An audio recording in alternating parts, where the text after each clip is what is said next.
Assalamualaikum warahmatullahi wabarakatuh. Saya Anissa Dwi Maharani dari BLK kelas B akan menjelaskan bab 16 dan bab 17 yaitu anjak piutang dan modal ventura.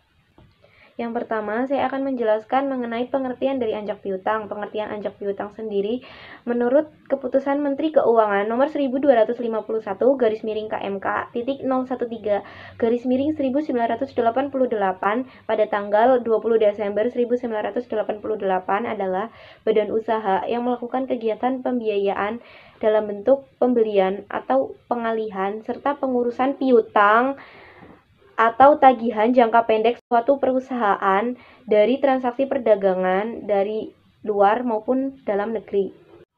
Yang selanjutnya ada kegiatan dari anjak piutang. Kegiatan anjak piutang terdiri dari 3 kegiatan. Yang pertama yaitu pengambil alihan tagihan suatu perusahaan dengan fee tertentu. Yang kedua, pembelian piutang perusahaan dalam suatu transaksi perdagangan dengan harga yang sesuai dengan kesepakatan. Dan kegiatan yang ketiga yaitu mengelola usaha penjualan kredit suatu perusahaan. Kemudian pihak yang terlibat dalam anjak piutang yaitu yang pertama, klien atau kreditor, yang kedua, perusahaan anjak piutang atau factoring, dan yang ketiga, debitur.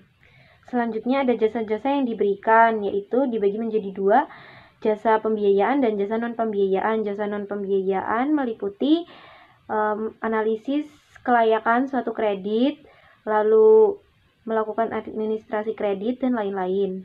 Yang terakhir ada keuntungan dari anjak piutang. Yang pertama bagi perusahaan anjak piutang atau factoring yaitu memperoleh keuntungan berupa fee dan biaya administrasi. Yang kedua bagi kreditor atau klien memperlancar kegiatan usaha. Dan yang ketiga bagi debitur memberikan motivasi kepada debitur untuk segera membayar secepatnya.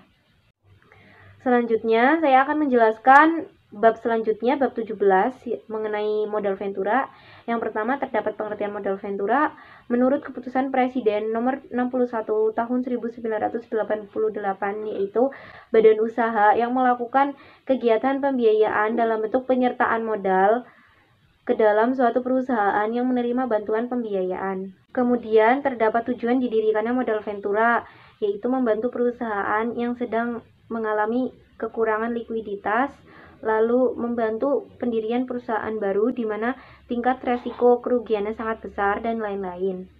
Selanjutnya ada keuntungan dari modal ventura. Yang pertama bagi pihak perusahaan modal ventura yaitu memperoleh keuntungan berupa dividen dari penyertaan modal yang berupa saham. Yang kedua bagi pihak perusahaan pasangan usaha atau PPU yaitu membantu penambahan modal usaha bagi perusahaan yang sedang mengalami kekurangan modal atau likuiditas. Selanjutnya ada jenis pembiayaan dari modal ventura yaitu yang pertama equity financing, yang kedua semi equity finansial, yang ketiga mendirikan perusahaan baru, dan yang keempat bagi hasil. Selanjutnya, subbab terakhir dalam modal ventura yaitu sumber-sumber dana modal ventura.